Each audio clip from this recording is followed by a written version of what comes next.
Yes! At yung grupo niyang No Manas. No Manas! Parang mage lamang sa gaming, pero di na magical.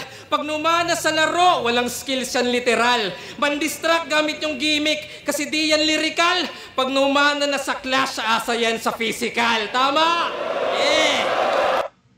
No Manas, grupo raw ni Husky yun, No Manas. Tas Mana, sa mga di familiar sa Mana or sa mga hindi naman naglalaro dyan ng computer games or kahit anong mobile games, Mana yun yung pag meron kang hero or tama, gamit na hero sa laro, tapos merong mga skills, meron silang mana. So yun yung need nila para magamit yung mga skills na yun, mana. Pag naubos yung mana nila, hindi nila magagamit yung skills, kaya ang nangyayari, aasa sila dun sa physical attacks nila. Yun yung sinasabi ni GL.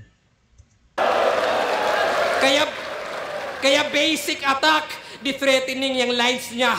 Madi-diffuse ka sa diffusal, yung presence ginamay na, yung essence sinabay pa. Ilang beses pinatay nga, at kung ikay no mana, ako yung SS ni Magina. Okay, diffusal, Dota reference. Diffusal blade sa Dota, yun yung item na pag meron ka nun, basic attack mo sa kalaban, na babawasan siya ng mana. So, ganun siya. Kalimutan ko na yung Dota, pero dati kiniklik pa yung diffusal sa kalaban. Ewan ko, ganun pa rin ngayon kiniklik yung diffusal blade sa kalaban, tapos na-purge siya, tapos nababawasan ng mana kada basic attack. And then, SS ni Magina. Magina kasi tawag ko dun. Anti-mage. Hero siya sa Dota na may skill na mana break. Yung basic attack niya nakakabawas din ng mana. Tapos SS niya naman is yung mana void.